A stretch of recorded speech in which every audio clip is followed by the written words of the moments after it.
ورحمة الله وبركاته. بسم الله الرحمن الرحيم. الحمد لله رب العالمين، والصلاة والسلام على أشرف الأنبياء والمرسلين نبينا محمد وعلى آله وصحبه أجمعين. أما بعد، دا پیغمبر صلی اللہ علیہ وسلم احوال او حالات بیانیدو، داغا اخلاق، داغا کردار، داغی ذکر روانو، او خصوصاً دا پیغمبر صلی اللہ علیہ وسلم دا خبرو دا انداز پاڑا خبر روانو چی پیغمبر صلی اللہ علیہ وسلم با خبری پس طریقہ کولی. آخرنی خبر دا بیان شی و ترشی بیان کی چی پیغمبر صلی اللہ علیہ وسلم با کلا دا حالاتو مناسب حالاتو تبهو کتو نو آواز بے بیا رو کو، خبری بے رو کولی، او دغشان چی کلا با آوازو چتول مناسبو بیا با آوازو چتو، دا داغا طریقہ. بلے او خبر دا پیغمبر صلی اللہ علیہ وسلم دا خبرو پا انداز کی داوا چی کلا بے یو سڑے پوکو نو داغی دا پر بے یو ناشنا وسیلہ استعمال کرا چی دا مخامق سڑے پا دی خبر باندی پوش. اسی مثال یو دو مثالونا بذکر کو. دا عبداللہ بن مسعود رضی اللہ عنہ روایت تے، او دا روایت امام بخاری رحمہ اللہ راولے دے، وی چی خط النبی صلی اللہ علیہ وسلم خطا مربعا، پیغمبر صلی اللہ علیہ وسلم یو پیر پس مکہ باندی دا سی کرخویستا و سلور گوٹے ڈبی جوڑ کو، سلور گوٹے شکلی جوڑ کو، یعنی ہر طرف تا کرخی یو شانو، سلور کرخی تھی. وخط خطا فی الوسط خارجا منه، بیاد دغا ڈبی پا دی منس کی یو کرخویستا چاگا داگینا بہر تاوتی دا. وخط خططا صغارا الى هذا الذي في الوسط من جانبه الذي في الوسط، بیا منس کی چلا کما کرخ دا دیت اخوا کے وڑی وڑی کرخ لسی والی، دی طرفتم او دی طرفتم. بیا دی ملگرو توی دا اس دا پوکولو طریقہ دا، او دی مخلوق دیسی معلم ندری دلے پوکون کے لکه څنګه چې پیغمبر صلی اللہ علیہ وسلم او چې اللہ ولا دا پیغمبری ورکړی دا او دا دومره اوچت منصب ولا ورکړی دا، خو هغه د دې لایق دی هغه پې دا امت دا مخلوق پوکولی شي. ملګرو ته وی هذا الانسان، یعنی دا منځ کې چې څه دي ډبي په دې منځ کې سلورو کرخو په دې منځ کې دا انسان دی. وهذا اجله محيط به او قد احاط به، دا سلور کرخی چی دی یو شان گیر چاپیرا، دا دا دا مرگ نیٹا دا ہر طرف نے دیرا گیر کڑے دے بارت نیشی ہوتے.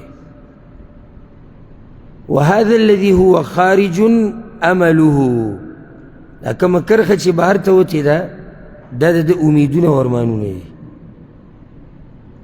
یعنی ارمانون او امیدون دا دی انسان آغا دا دی جونم زیاد تی ذکر کرخ باہر تا ہوتی دا. وهذه الخطط الصغار الاعراض، دا وڑی وڑی کرخی چی دی دا منزنی کرخی دی غاڑو تا نو دا غا مصیبتون دی او اغا سختی دی اغا آفات تی چی دی انسان مخی تبرازی. فإن أخطأه هذا نهشه هذا، وإن أخطأه هذا نهشه هذا. کده دی مصیبت نه واوړېدو دی وی راګیری، کده دی نه واوړېدو دی راګیری، چې د دې نه واوړېدو دی راګیری، او په دې طریقې سره د ژوند روان دی، اخره کې دی دغه اخرنۍ کرښې ته ورسي او مړ شي، دنیا نه لاړ شي. او ځکه یو روایت کې داسې راځي چې دی د دې ټولو نه که بچ شو او وینا نه بغیر دا واضحه ده، دی که د هر مصیبت نه بچ هم شو خو د مرګ نه خلاصۍ نشته، په هغې باندې به ورځي، د دې نه دی بهر ته نشي وتی. اوس ګوره پیغمبر صلی الله علیه وسلم دا خبره بغیر د دې رسم او د دې نقشې د ویستو نه هم کولی شوه، خو دا نقشې ورسره په دې جوړه کړه چې دا ملګري اورېدونکي په دې خبره باندې پوه شي. او سبحان الله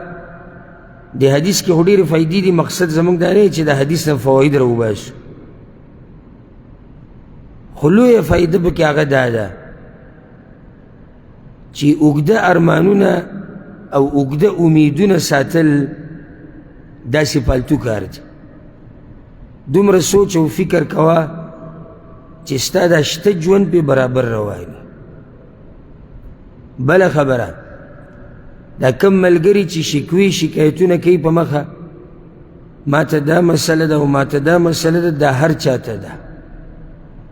دلیل پې د پیغمبر صلی الله علیه وسلم دا نقشه ویسته دي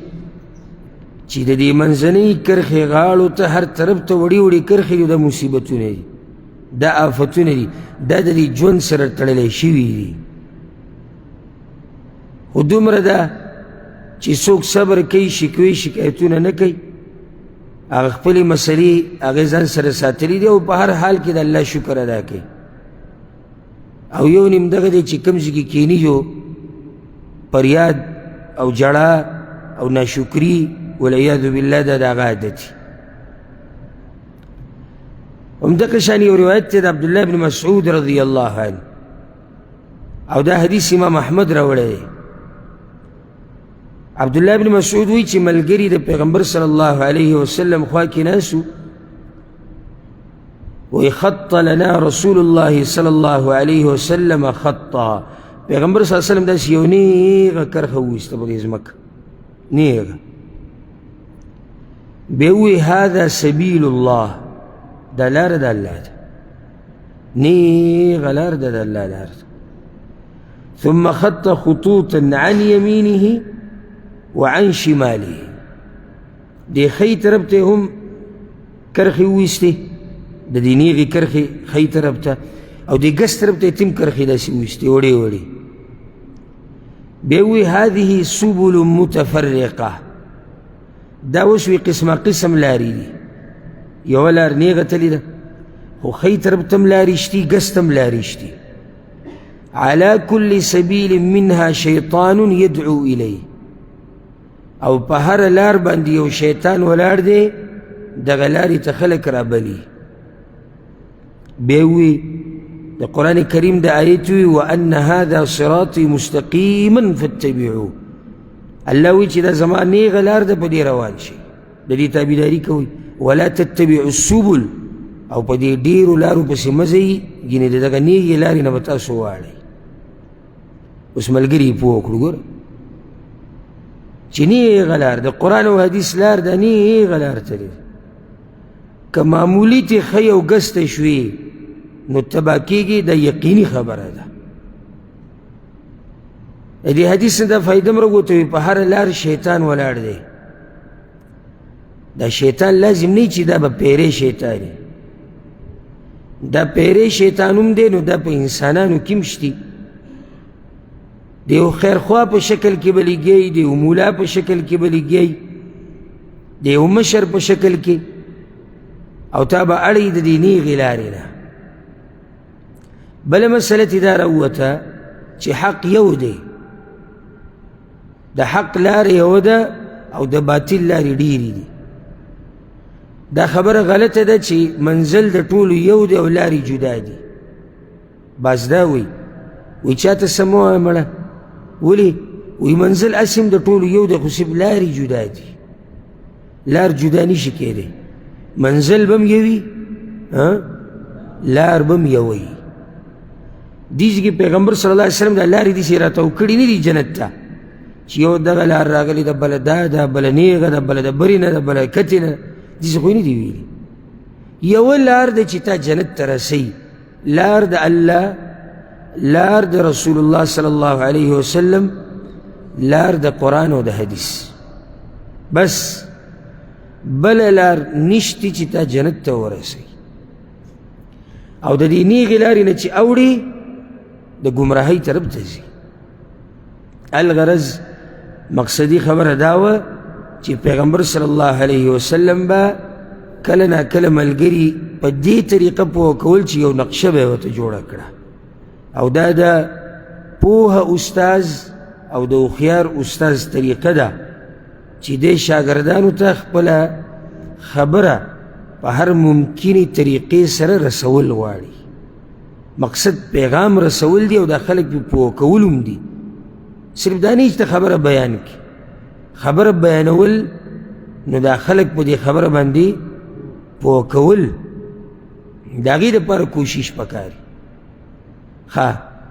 کله به پیغمبر صلی الله علیه وسلم شي چل کوو په خبرو کې به د مثالونه ډېر بیانول وبالمثال يتضح المقال دا مشهوره خبره ده په مثال سره خبره واضحه شي دا هم د پیغمبر طریقه وه مثال به بیانو چې ملګرو ته خبره واضحه شي زه پې ته یو څو مثالونه پیش کړم حدیث دی د ابو هریره رضی الله عنه امام بخاری امام مسلم راوړی دی پیغمبر صلی الله علیه وسلم وی زما مثال او د دې خلکو مثال داسې دی اوس ګوره مثال بیانوي کمثل رجل استوقد نارا مثال دی یو سړي دی چې هغه اور لګولی یعنی یو ځای کې ځان له ناست دی او ځان دپاره یې اور لګولی دی فلما اضاءت ما حوله کله چې دې اور رڼا کړو هغه څه چې ګیر چاپېره د دې اور نه دي جعل الفراش وهذه الدواب التي تقع في النار يقعن فيها نو دا پتنګان او دغه نور هغه ماشي چې هغه د اور ته راجمع کېږي دا ټول راجمع شو ښه دا سړی څه چل کوي دا سړی شړي د دې اور نه ځکه چې په دې اور باندې سوځي خو هغوی پې زور ورکېږي او دغه اور ته ولیږي پیغمبر صلی الله علیه وسلم وی زما مثال او ستاسو داسې دی فانا آخذ بحجزکم عن النار زه تاسو د بړو نه رانیسم چې د جهنم ته غذار نه شئ او دا خلک زور لګوي چې غذار شي ورته پیغمبر صلی الله علیه وسلم وی زه دومره کوشش کوم چې تاسو د بړو نه رانیسم دی بڑا کی رت لاس واچوم داسې مه راکاږم چې مزه یې مخکې جهنم دی تباه کېږي او بیا هم ډېرو زور لګولی دغه جهنم په لار باندې شي او بیا د پیغمبر نه وروستو دا مثال بیا د حق پرستو علماو دی علما څه مقصد دی خو دغه وایي چې ته بد شي د څه نه د جهنم نه او تا زور لګولی چې نه زه به دغه طرف ورځم دلته زما ستاسو سره د ناستې څه مطلب دی نه موږ د یوې علاقې یو ټول نه یو قام قبیله ده نه یو شان رنګونه دي نه مالی حیثیت ته ټولو یو شان دی نه زما ستاسو نه څه دنیوي لالچ دی خو دغه یو مقصد دی چې د الله دا بندگان د دې اور نه بچ شي بس ځکه چې وارث د پیغمبر به هغه کار کوي کوم کار چې پیغمبر کو او پیغمبر صلی الله علیه وسلم وی زه تاسو د بړو نه رانیسم چې مزه یې په دې لار باندې د الله بندګانو مخکې اور دی او د خلکو زور جوړ کړی دی په دغه لار باندې شي یو بل مثال دا امام ابن ماجه رحمه الله راوړی دی ګوره پیغمبر صلی اللہ علیہ وسلم وی ابو موسیٰ الاشعری رضی اللہ عنہ روایت تے وی مثل القلب مثل الریشہ تقلبها الرياح بفلات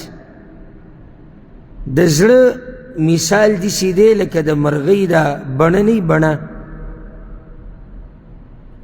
لکه دا چې په یو شړ میدان باندې پرتی نو سیلی ورسره څه چل کوي اړی راړی دا د زړه مثال دی ګوره څومره ښکلی مثال یې ورکړو چې اورېدونکی په دې خبره باندې څه شي پوه شي ته څه پوه شو په دې خبره تاسو څه پوه شو یعنی دا زړونه دا اوړي راوړي نو خیال یې کوه چې چېرته د ګمراهۍ طرف ته وانه وړي ځکه به پیغمبر صلی الله علیه وسلم دا دعا ډېره غوښته یا مقلب القلوب ثبت قلبي على دینک ای الله ته زړونه اړې راړې زما دا زړه په دې دین باندې مضبوط که او دې قلب دې زړه ته په عربۍ کې قلب وایي دې دپاره دې باندې تقلب راځي دا اوړي راوړي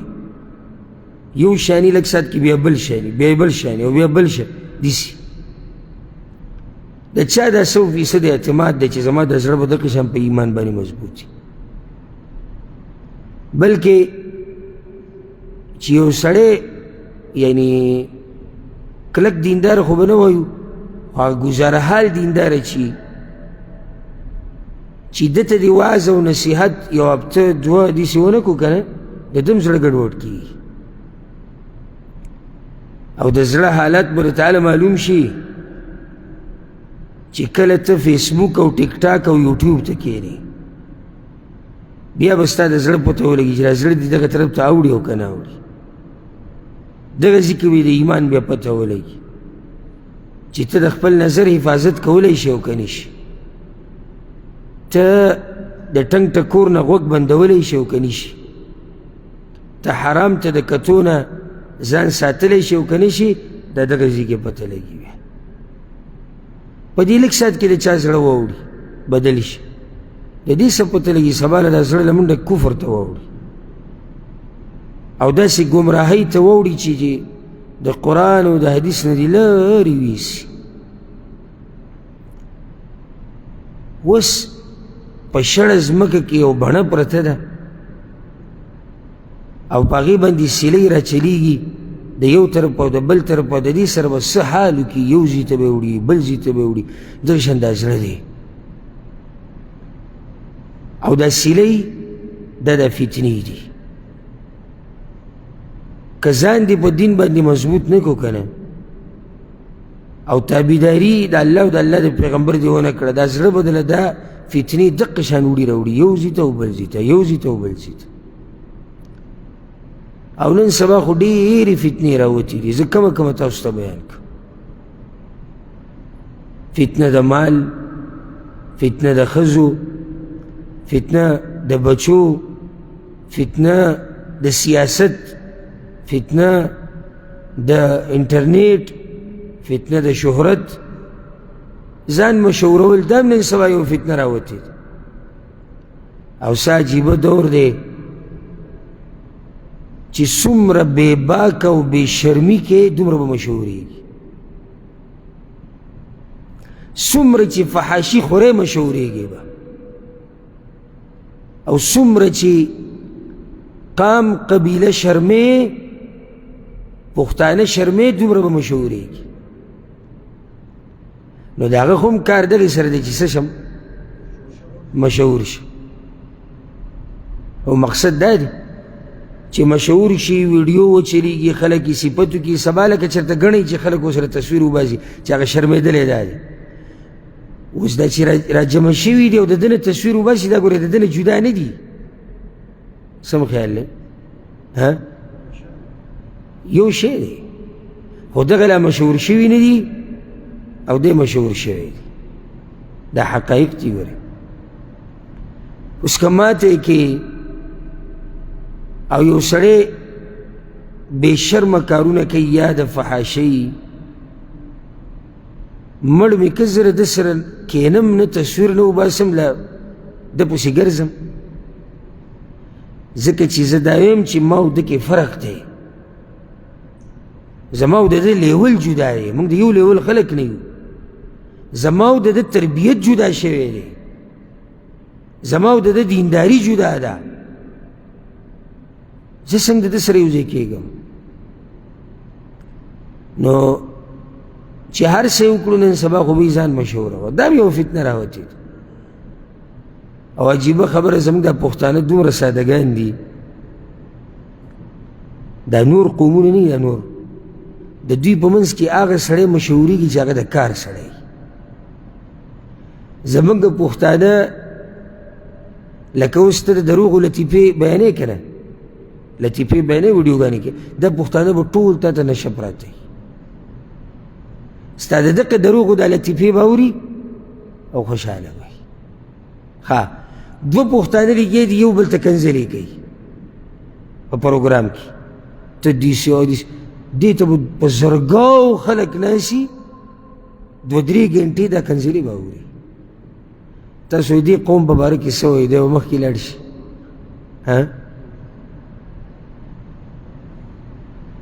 هغه قوم سحر ماښام چې د هغه دا طریقې پلانې په سیاست کې بره شو پلانې کته شو هغه ووټ واغستو د وانه غستو زنده‌باد مرده‌باد هغه راغی دی لاړ دا لاړ په دې مال هم لګوه دې لپاره وخت هم لګوه هر څه کوه دا قوم به مخکې لاړ شي یعنې موږ کم ځای ته رسېدلي یو هغه پښتانه چې هغه مشهور په دې باندې چې دا د دروند خوی خاوندان دي هغه پښتانه اوس دې ته پاتې شو چې څوک د دروغو لطیفې بیانوي یا کنځلې ډېرې کوي یا فحاشي کوي د هغه پروګرامونو ته پراته وي او څه خو ته خوشحاله چې موږ پلانې پروګرام ګورو موږ پلانې ګورو هم دوی ته دا ووایه ورته وایه که د دین سره م نه لګي دا جدا خبره ده کیدای شي ستاسو دین سره نه لګي زه درته د دین هم نه وایم مه خفه کېږه خو زه درته وایم د دنیا په باره کې داسې څه وګوره چې په دې دنیا کې مخکې شي د دین دې باندې کیدای شي خفه شي زه به تا ته دا نه یم چې ته د یو عالم درس پکې واوره یو نصیحت واوره زه دا درته نه یم خو د دې دنیا په باره کې خو هغه څه وګوره که نه چې ته پرې مخکې لاړ شي که نه زما دا خبره غلطه په دې دنیا کې خو ترقي وکړه که نه دین که خو زه کیدای شي هغه خفه کېږي وایي د دین راته مه وایه زه د دین درته نه وایم نو د دنیا کې خو مخکې شه نو نه د دین شوې نه د دنیا شوې خلک وایي که نه وایي نه د دین شو او نه د ستا دین شو هېڅ نه شو دا یو خبره مې مخې ته راله او ما محسوسه کړې ده زه د حالاتو نه د الله په توفیق سره ځان خبروم چې د اقام څه حالات دي د دې پښتنو څه طریقه کار دی نو طریقه کار دا دی بل ورځ ما ته ملګري خبر وکړه دی درس کې ناست وم دی او ښه مې ته نه بیا کیدای شي هغه بل سړی چا خبرې چې کوله که هغه بیا پوه شي ما ورته ویم هغه پلانې درس له نه راځي د 2 قدمه کې جومات دی ما ته وی هغه ټوله شپه دغه پروګرامونو ته پروت دي د پاکستان پښتانه او د افغانستان پښتانه چې دا یو بل ته کنځلې کوي 3 ګنټې پروت دي 2 ته پروت دي په کټ کې خو دومره توفیق ورته نه میلاوي چې دلته راشي یا د الله خبره واوري یا د الله د رسول خبره واوري دې ځای کې صرف تا ته دین نه میلاوي دلته تا ته دین او دنیا میلاوي په دې خبرو چې دې عمل وکړو که نه نو دنیا به دې هم ښایسته شي دین به دې هم ښایسته شي دا کوم ملګري چې موږ سره دلته ناست دي او ښه روزانه درسونو کې کیني ولې د دوی دنیا ګډه وډه ده تاسو نه تپوس کوم دا کوم چې په مخه کیني دا کله نه کله والا نه د دې د لاسه ښه ښایسته ده سکون راحت خوشحالي برکت ورسره آخرت نو الله دې زموږ په حال رحم وکړي. خبره مې دا کوله چې فتنې ډېرې شوي، د خپلو زړونو خیال ساتئ، دا نه چې د ګډوډ نه شي. یو بل مثال که زه دې مثالونو له ورشم حدیثونو کې چې پیغمبر صلی الله علیه وسلم مثالونه بیان کړي دي هغه ډېر زیات دي، بلکې بعضو علماو مستقل په دې عنوان کتابونه لیکلي دي د پیغمبر صلی الله علیه وسلم مثالونه، په دې مستقل کتابونه لیکلي دي. نو هغه څوک دغه موضوع پورې راګیرولی شي. صرف یو به ته بل ذکر کړم. د حدیث امام مسلم امام بخاري راوړی دی، پیغمبر صلی الله علیه وسلم وی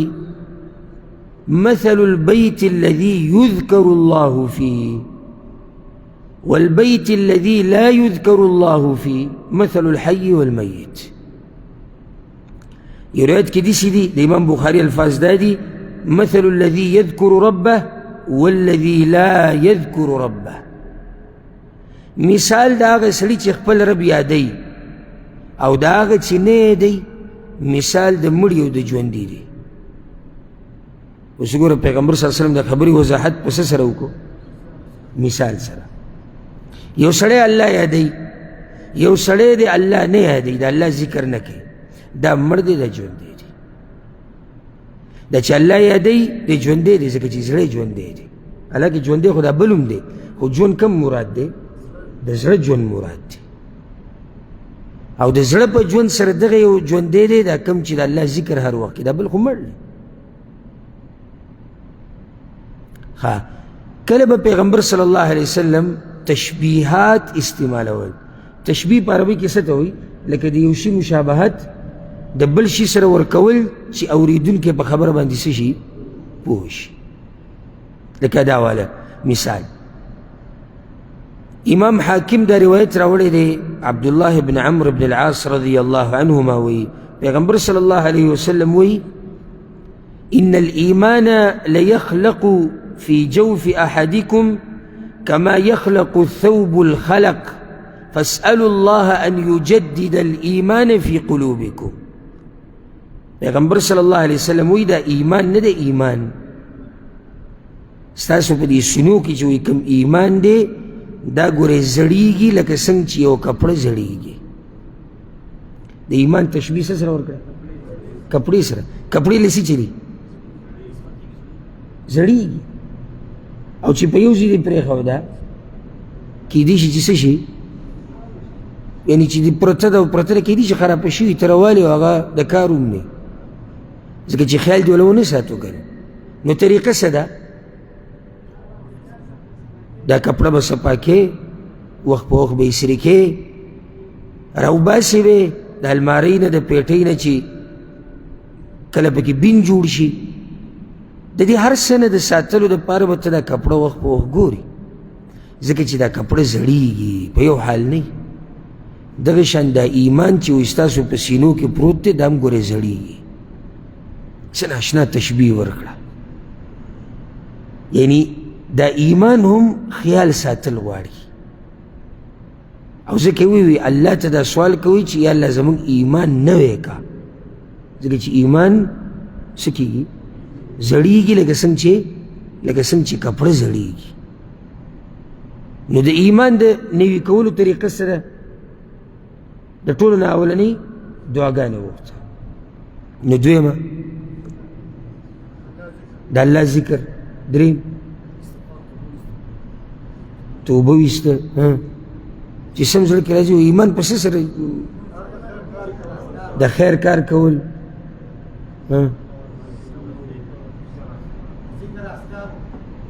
کوم ځای کې چې ناست هغه د نه هېر دی، کوم ځای کې چې ناست هغه د نه هېر دی. جومات ته ډېر تله، بل درسونه بیانونه ډېر اورېده، د علماو سره ناسته، د دې ټولو خبرو سره ایمان تازه کېږي او ډېرېږي. او که د دې سې پرېښودو زوړ شي که نه نه زړېږي. چېرته محسوسه کړې نه ده؟ محسوسه کړې به مې که نه د ایمان زړېږي که نه زړېږي؟ زړېږي چې کله ورته خیال ونه ساتي. دا اوس تشبیه ده. سبحان الله یو ناشنا تشبیه بله ورکړې ده په یو حدیث کې چې امام طبراني راوړی پیغمبر صلی الله علیه وسلم وی مثل العالم الذي يعلم الناس الخير وينسى نفسه. یو عالم دی چې هغه خلکو ته خیر ښیي او ځان یې هېر کړی. ځان یې هېر کړی څه مطلب دی؟ په خپله عمل نه کوي. كمثل السراج يضيء للناس ويحرق نفسه. الله اکبر. تشبیه ته ګوره،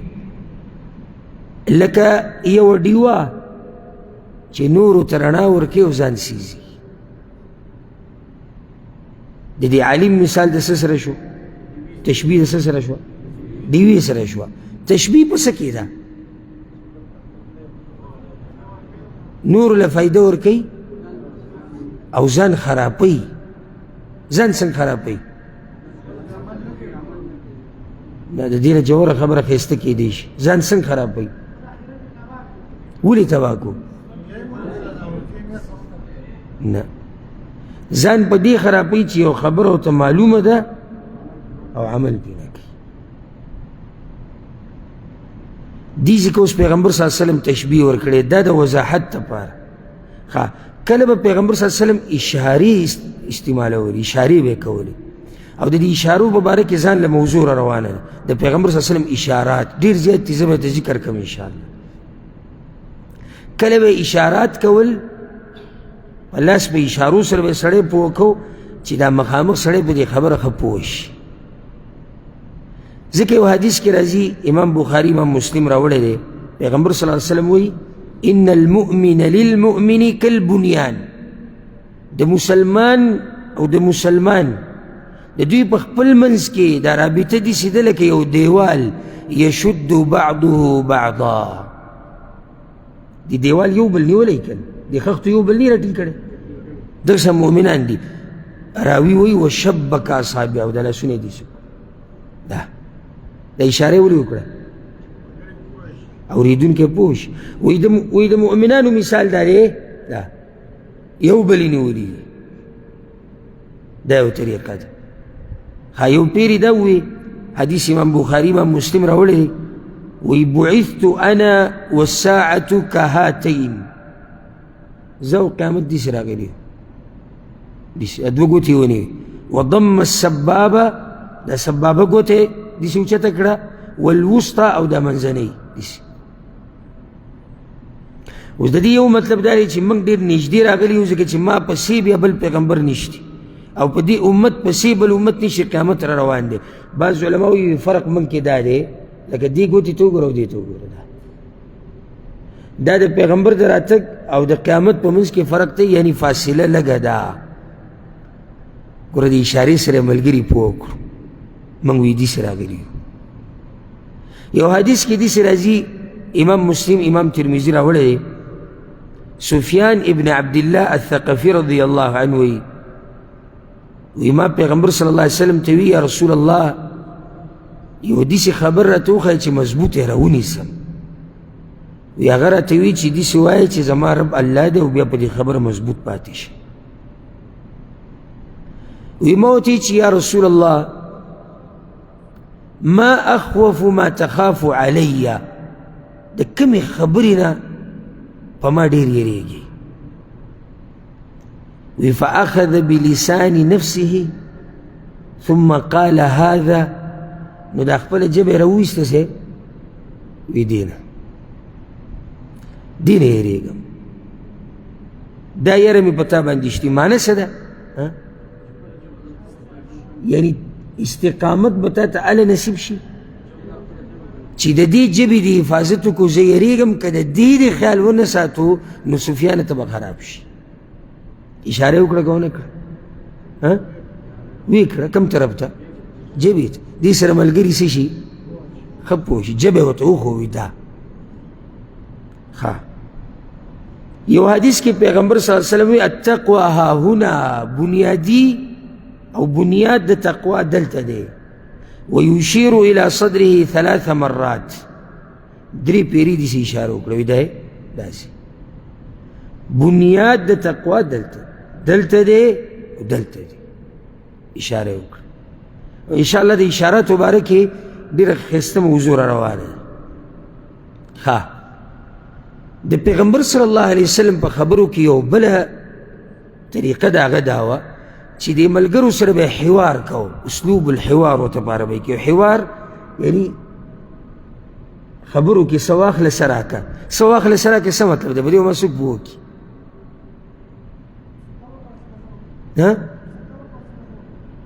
یعنی د یو مسلې حل په شریکه راوباسو. لکه زه اوس تاسو ته داسې ووایم، یو سړی دی د هغه سره دوه جوړې جامې دي او هغه شک کې دی چې کومه پاکه ده او کومه پلیته ده. هسې تاسو څه وایئ؟ دې ته اوس حوار وایي. نو یو به وایي چې کیدی شي دا، او بل به وایي چې دا، او بل به وایي چې دا، بیا به زه وایم چې نه ده دا صحیح ده، دا غلطه ده. دې ته څه وایي؟ حوار. یعنی یو بل سره خبرې اترې ستسزه. دا به یې دې لپاره کوو چې دا ملګري به دې خبره څه شي؟ پوه شي. الله اکبر. ګوره سړي له به مجال ورکوو چې وکړه خبره، هېڅ خبره نه. دا مخامخ چې څوک ناست دی دا څوک دی؟ دا د ځمکې په دې مخ باندې بهترین انسان دی، خو دې ګوره مجال موقع چانس ورکوي چې خبره وکړه. د ملګرو به پته مو ولګي، په مسله به پوه هم شي. او دا عالم له پکار ده چې د شاګردانو سره د مقتدیانو سره د خپلو عوامو سره کله نا کله اسلوب د حوار استعمالوي، د سوال جواب. لکه مثال حدیث ته امام بخاری امام مسلم راوړی، عبدالله بن عمر وی پیغمبر صلی الله علیه وسلم وی چې په ونو کې یو ونه ده. اوس ګورې دې حوار ته. په ونو کې یو ونه ده لا یسقط ورقها، د هغې پاڼې نه ریږي. داسې ونه ده چې پاڼې نه ریږي. او د مسلمان مثال هم د دقې ونې دی. فحدثوني ما هي. تاسو وایئ دا کومه ونې؟ دا اوس حوار ده. حوار په شکل د سوال جواب کې. عبدالله بن عمر وی فوقع الناس في شجر البوادي. وی خلکو قسمه قسم جوابونه ورکړي دي شړو کې چې راکمې ونې دي. چا یو ونه وي، چا بله ونه وي، چا یوه وي، چا څومره ښایسته مجلس ته حوار روان دی. ووقع في نفسي انها النخله، او زما زړه ته راغلی چې دا د کجوري ونه ده. د کجوري ونه دنګی مضبوطی، پاڼې نه ولیږي. مؤمن هم دقې شانې د ده ایمان مضبوطي، د ده ایمان راسخي. خو ما له حیا راله، ما جواب ورنکو. یو روایت کې داسې راځي ما چې وکتو نو ابوبکر او عمر هم ناست، نو ما جواب ورنکو. دې ته ادب وایي. دې ته څه وایي؟ ادب. کله به تا ته د یوې خبرې پته یې، خو د مشرانو د لاسه به څه شي؟ غلی به شي. هر شي کې وردانګ مه، هر شي کې مه وردانګه. حالاتو ته ګوره، مجلس ته ګوره، بیا خبره کوه. ادب د صحابه کرامو دا دی. اوس ابوبکر ناست دی، عمر ناست دی، عثمان، او دا غټ غټ د علم غرونه ناست دي. موږ به څه خبره کوو؟ حالانکه پوهه دی. ګوره د ده جواب صحیح دی. پیغمبر صلی الله علیه وسلم هر یو ته وایي نه نه دا نه دي، دا نه دي، دا نه دي، ستا دا غلط دی، ستا دا غلط. هغوی یا رسول الله تاسو راته وایي دا کومه ونه ده؟ وایي هي النخله، د کجوري ونه ده. وایي کور ته چې رالم پلار ته مې ووایي چې جواب ما ته معلوم و. وایي ما ته وایي که تا ورکړی وی نو زما به ډېر خوښ وایي چې تا جواب ورکړی. پلار په زیو خوشحالېږي او بل فایده به شوی وی. وی ما ورته چې ما له حیا راتله، تاسو ناست وایي مشران ناست، نو ما خبره ونه کړه. داسې ادب دی الله به موږ کې پیدا کړي. څومره ښایسته ادب دی چې مشران ناست دي. اوس که د صحیح د جواب ورکولو څوک نه وي نو بیا خو به جواب ورکوې، خو دلته استاذ ناست دی. خیال هم دی که نه دی؟ یعنی داسې کیدی نه شوه چې د خلکو ته جواب نه وي میلاو شوی. که کیدی شوه، ولې نه شوه کیدی؟ هلته پیغمبر ناست دی، جواب به ورکوي، نو دی غلی شو. دې کې یو لوی نصیحت پروت دی. د نن سبا دا کورني مفتیان نه دي دوی دپاره. لکه هر یو دا خوښوي چې ما څه جواب ورکړی چې زه مخکې لاړی، لا فارغ شوی به نه لا وخت به راغلی نه او مفتی صاحب او شیخ صاحب او علامه او دا غټ غټ القابات به میلاوي او هغه هم دا نه وي د الله بنده چې ګوره زه نه یم، هغه خوشحاله دی چې مخکې روان. اوس که ته سوال وکړي لکه یو پیر موږ د دغه سره ناست د شیخ علامه د خپل وخت محدث غلام الله رحمتي صاحب، الله یې د هغه په قبر باندې د رحمتونو باران وکړي، مجلسو ډېر کسان پکې ناست یو دوو کسانو مسله راوړه شیخ صاحب له چې زموږ څه اختلافات دي په تجارت کې چې تاسو یې راته دغه ووایي. نو هغه شیخ وایي سید خپله خبره وکړي، هغوی خپله خبره وکړه، دوه درې نور ناست وو، هغه مولیان وو او کشران مولیان او هغوی شروع وکړه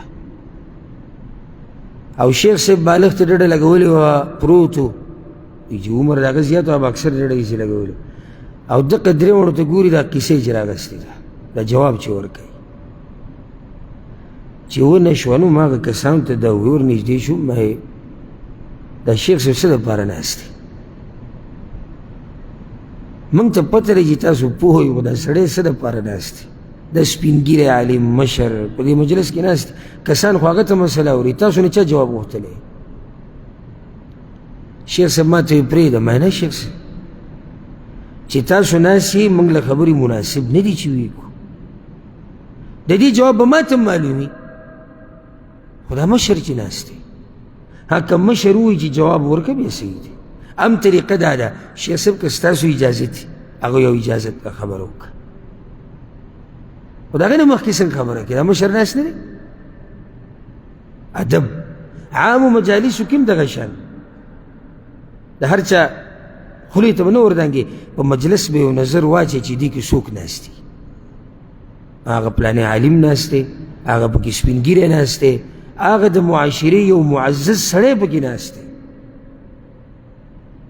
بیا د هغې نه بعد خبره کوه ورسېدی به که نه ها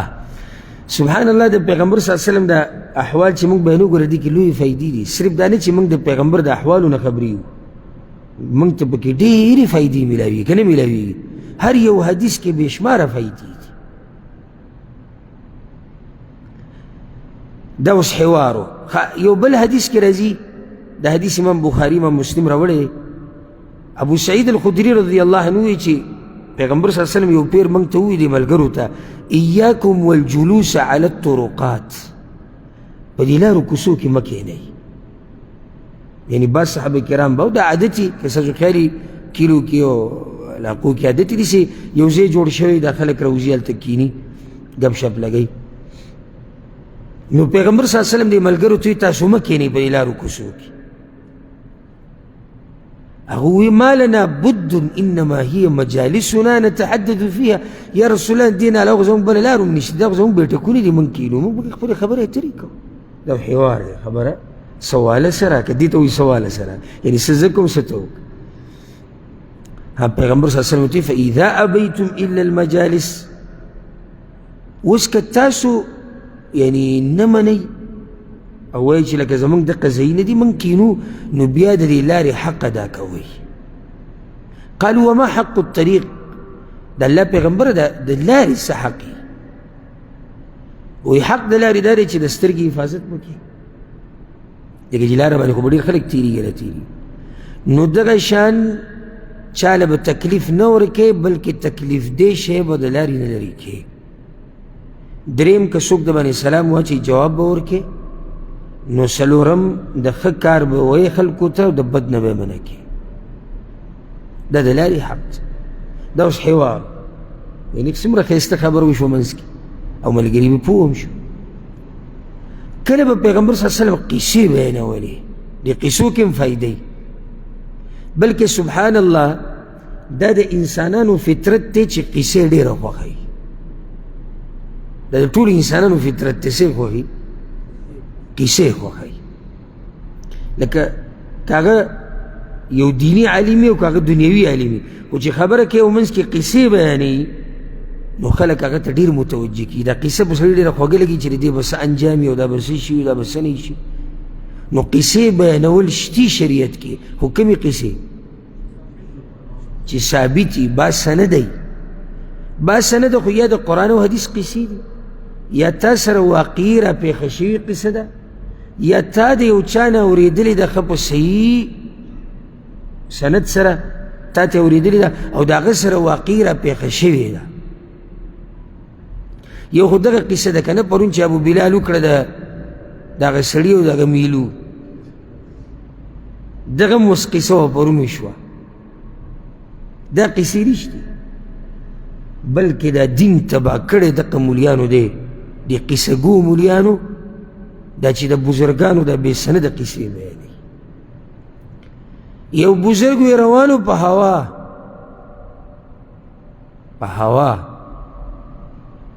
او د لارې نه ورته یو کس وي چې ما ورسره موچت که ځان سره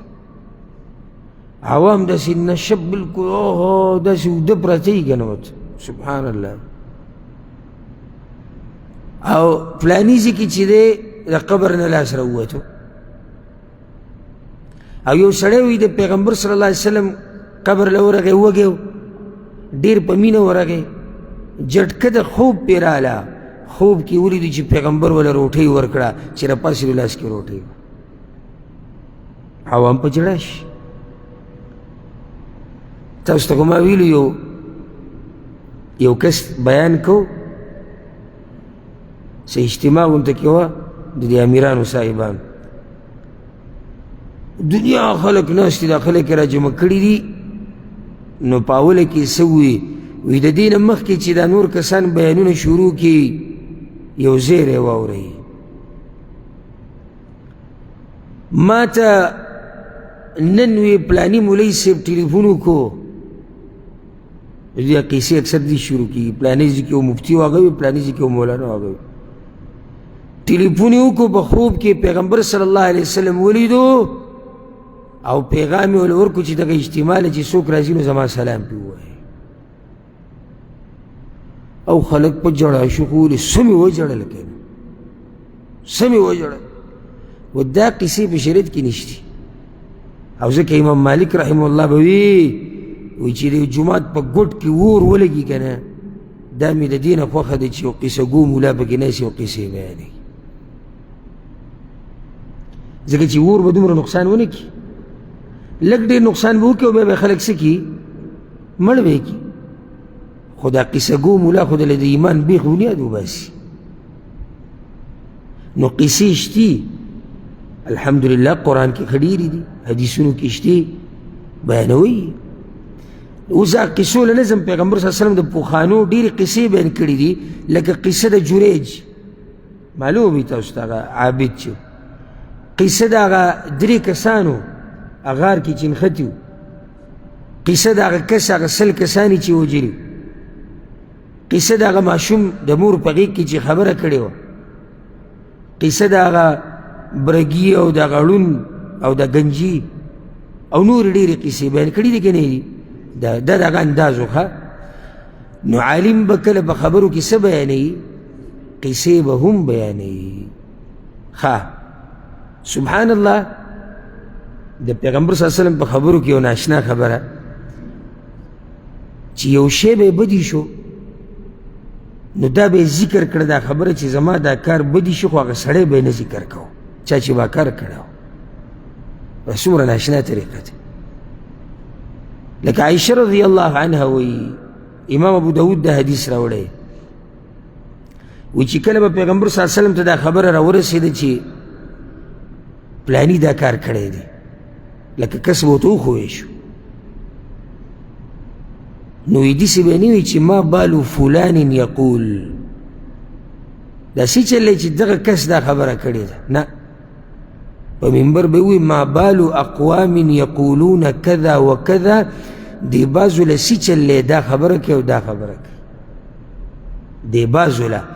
دی بعضو کې دغه کس ذکر کوي او هغه هلته ناست پوه شو په خبره که پوه نه شو پوه شو بعض مولیان او دعات خو به دې په شرمونو وشرموي،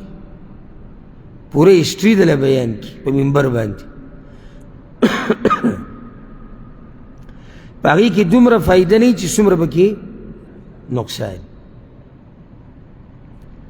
اوس ګوره پیغمبر صلی الله علیه وسلم څه کسان لېږلي وو، د حدیث امام بخاري امام مسلم راوړی د زکات ته راجمع کولو لپاره. نو هغه باس پکې رالو څه چلې وکړو، زکات یې جدا کېښودو، ورسره نور مال یې جدا کېښودو، وی یا رسول الله دا زکات ته او دا زمونږ تحفې. پیغمبر صلی الله علیه وسلم ما بال العامل نبعثه فیأتی یقول هذا لك وهذا لی، اسی چلی دی بعضو لمنگی ولیگو زکات را جمع کولا چی را پسی راشی نو دا زما و داستا. فهلا جلس فی بیت ابیه و امه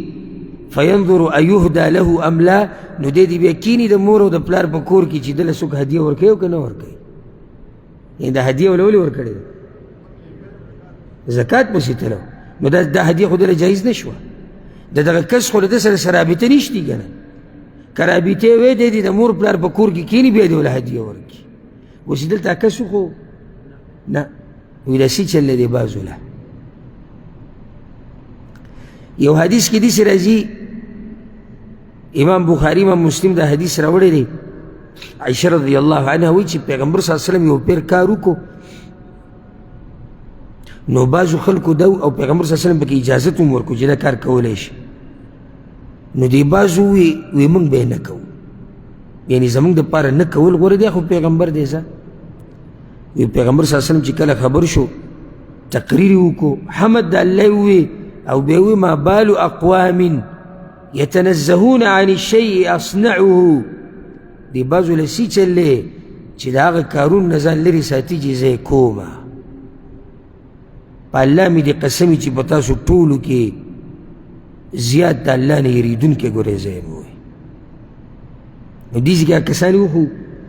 وی نه خو خبرې ورسوله ورته، او دا بس په منبرونو باندې سړی په شرمونو وشرمي. هغې کې بیا فایده دومره نه وي څومره چې پکې نقصان. لکه ما ته یو کس قصه کوله، وی کلي کې مې د خلکو سره دا باسونه ماسونه به ډېر راتلو، او دا لازم راځي چې کله څوک قرآن او حدیث مسلې بیانوي او د قرآن او حدیث تابعداري کوي، نو هغه ته مسلې راځي. وی بیا پکې اختر راغی، وی د اختر خطبې له زه ورغلم، دغه مولوي صاحب زما نه وی خفه و، زما سره به وي طبیعت نه لګېد، او خلکو به ولم وخت په وخت خبر وروړو چې لکه نن یې دا ووي او نن یې دا ووي او نن یې دا ووي، ریکارډ د مولوي صاحب سره پروت. نو یې زه اختر خطبې له ورغلم او مانځه په د اولني صف کې ناست وم، او سنت مطابق په ویښتو مې تیل لګولي وو، په ږیره کې مې تیل لګولي وو ښه مزېدار، او زموږ د دې ملګرو خو ماشاءالله بیا ږیرې سمې ږیرې او هغه پکې تیل مې لګولي وو ښه مزېدار، په اولني صف کې ناست وی مولوي صاحب په ما نظر ولګېد، وی خپل تقریر یې پرېښه، وی چې دا منافقان دا چې په اولني صفونو کې ناست او دا په دې ویښتو یې تیل لګولي او دا ږیرې داسې منګز کړي، بیا یې بالا حیا راتله، زه پاڅېدی نه شم چې دې ځای نه اوس وځم، ځکه چې خلک به وایي چې ته دا دومره غټې دعوې کوې چې موږ قرآن او حدیث منو، د خطبې نه لاړې. اوس بیا ناست وم. مولوي صاحب وایي د اختر خطبه وي ټوله په ما پیټ کړه، وی دا په اولني صفونو کې دا منافقان چې ناست او دې ږیرې له وي داسې تیل ورکړي، خو زه خبر شو چې دی ما ته لګیا دی. نو دا طریقه د نصیحت نه ده، که بالفرض چې دا سړی غلط ومي، نو د ورورولۍ په ماحول کې د پوه کول پکار دي. منافق او زندیق او خبیث دا ټکي مناسب نه دي په دعوت کې. ښه د پیغمبر صلی الله علیه وسلم د خبرو په انداز کې یو دا خبره ګوره یاده ساتئ چې کله به د خبرو په منځ کې مذاق هم کوو، او د پیغمبر صلی الله علیه وسلم د خوش طبیعتۍ او د مذاق باس مخکې تیر شوی دی که نه تیر شوی، نو په هغې درته مثالونه نه پیش کوو. دا هم د هغه طریقه وه چې د خبرو په منځ کې به یې کله ناکله څه چل کوو مذاق هم کوو خوش طبیعتي به یې هم کوله ښه کله به پیغمبر صلی الله علیه وسلم څه چل کوو بعض خبرې به پټې کولې بعضو خلکو ته داسې هم د هغه طریقه وه لکه په دې کې مشهور روایت د عایشه رضی الله عنها دی وی پیغمبر صلی الله علیه وسلم یو پیر د خپله لور راوغوښته فاطمه رضی الله عنها فسارها فبکت غوږ کې ورته پټه خبره وکړه نو هغه په ژړا شو ثم سارها فضحکت بیا ورته بله پټه خبره وکړه نو هغه په خندا شو عائشة وما فاطمه تويتي ما هذا الذي سارك به رسول الله صلى الله عليه وسلم فبكيتي ثم سارك فضحكتي دا پیغمبر تا ته بلی غوږ کې څه ووایي چې یو پیر په ژړا شوې او بل پیر په خندا شو نو بعض روایتونو کې راځي چې هغه وایي چې زه دا خبرې نه بیانوم چاته دا راز خبرې دي پیغمبر صلی الله علیه وسلم ماته کړي دي بیا یې بیان کړي وی چې سارنی فاخبرنی بموته اول پیر ته غوږ کې دا وایي چې لور هم دې بیمارۍ کې به زه مرمه دا هغه بیماري ورځې وي کومه بیماري کې چې پیغمبر صلی الله علیه وسلم دنیا نه تللی نو غوږ کې ورته وایي لور وی دې بیمارۍ کې به ستا دا پلار د دنیا نه رخصتېږي نو په ژړا شو لور او بیا لور د دې پلار او بیا داسې لور د فاطمې په شان نو چې په ژړا شوه نو بیا یې راته په غوږ کې خبره وکړه چې انی اول من یتبعه من اهله چې جنت کې به زما په اهل کې اولنی ملاقات ستا زما سره کېږي څومره لوی فضیلت دی فضحکتو نو دې خبرې سره په خندا شو دا حدیث امام بخاري امام مسلم راوړی ښه عبدالله بن عمر روایت تی امام بخاری راوړی وی کله چې د عمر بن خطاب رضی الله عنه لور حفصه کونډه شوه او د دې زوړ خاونو خنیس ابن حذافه السهمي او دې ګوره د بدر په غزا کې شریک شوی دی بیا په مدینه کې وفات شو دا خنیس کوم ځای کې وفات شو مدینه کې صحابي دی عمر رضی الله عنه وی چې د عثمان بن عفان سره ملاو شومه وی ما ورته د حفصې تذکیره وکړه چې زموږ دغه لور ده ان شئت انکحتک حفصه که ستا خوښه نو دغه به زه په نکاح درکړم دې لویه فایده چې چاته د خپلې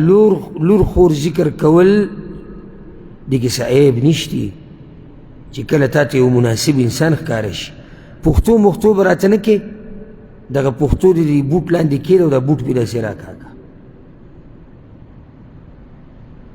وی ما عثمان ته ووایي وی هغه ما ته وایي چې زه به سوچ وکړمه نو بیا یو څو شپې بعد یې ما ته ووایي چې لکه زه نشم او د هغې غټه وجه دا مو چې د هغه سره په نکاح کې څوک د پیغمبر صلی الله علیه وسلم لور ښه وی بیا د ابوبکر سره ملاو شو سبحان الله عمر رضی الله عنه دا نظر په څومره اوچتو خلکو دی یعنی اول عثمان اوس ابوبکر وی هغه ته وایي چې ابوبکر که ستا خوښې زموږ دغه لور کونډه شوې ده خندیدناره جنیده ده وی فصمت ابوبکر غلی شو ایسې وویل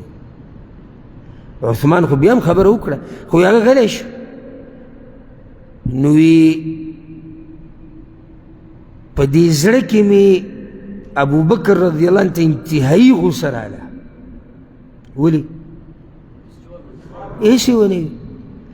و یو څو ورځې تېرې شي چې ګورم چا ور وټکو چې ګور پیغمبر صلی الله علیه وسلم دی یا رسول الله حاضر وي ستا دا لور غواړو زه الله نصیب د هغې د چا سره او وی ما چې یا رسول الله قربان دا خو د ده اوچت سوچ دی مناسب نه ګڼلی چې کوم ځای کې زما لور کوم ځای کې پیغمبر او ځکه ابوبکر ته وایي چې پیغمبر نه بعد اوچت کسان دغه دي وی بیا را سره ابوبکر ملو شو د نکاح نه بعد اوس خو خبره شوې ده نو یا ابوبکر راته وی ما ته وی پوه یم پته ته کسې په خبره خفه شوې وی ما ورته وی چې ولې به نه خفه کېدم ښه خفه شویم وی ما ته وی چې زه دا غلی ولې پاتې شوم تا تپوس کړی پیغمبر صلی الله علیه وسلم یو پیر ما ته ستا د دې لور ذکر کړی خو پټې راته ویلي چې دا حفصه دا هم ښه دینداره جنۍ ده لکه مثال داسې ذکر او پلار یې ښه سړی داسې ذکر یې کړی خو پټ ما دا مثال تاسو ذکر کوو چې بعض خبرې پیغمبر صلی الله علیه وسلم پټې وکړي فلم اکن لافشي سر رسول الله صلی الله علیه وسلم او د پیغمبر راز خوځني شم راښکاره کوم او زړه کې مې وه که پیغمبر ونه کړه نو بیا مې تا ته وي چې زه یې کومه هلته پیغمبر تذکره کړې وه ما مناسب نه ګڼله چې هغه د یو جنۍ تذکره کړي او زه پرې ورمخکې شم عبدالله بن جعفر وی رضی الله عنه د حدیث امام مسلم راوړی دی وی پیغمبر صلی الله علیه وسلم سره یو ورځ په سورلۍ باندې شاته ناست او دی ډېر کم عمر و جعفر رضی الله عنه زوی دی فأسر الی حدیثا نو ما ته پټه خبره وکړه چې له تا ته کوم لا احدث به احدا من الناس خو ګوره زه چاته نه کوم ولې چاته نه کوله پټه خبر راز د امانت دی انس ابن مالک وی د حدیث په صحیح مسلم کې دی وی زه یو پیر د ماشومانانو سره مې لوبې کولې لکه چې په خپله دیم کم عمره وی پیغمبر صلی الله علیه وسلم راغی په موږ ټولو یې سلام واچو په دې ټولو هلکانو یې سلام واچو د ماشومانان چې لوبې کول وی بیا زه یو کار له ولېږلم خو ما ته یې پټ وي انس وی دغه پلانی کار وی ما چې حاضر م لاړم خو کور ته بیا لیټ شوم لکه کور ته لیټ لاړ د څه د لاسه د دې پیغمبر صلی الله علیه وسلم د کار د لاسه وی چې ورغلم هغې ما ته وي چې زویه ما حبسه کړه ته خو نن ډېر لیټ نه شو ولې وی ما ورته چې پیغمبر صلی الله علیه وسلم یو کار له لېږلی و ما وی چې څه کار یې وی ما ورته چې نحسره خو راز دی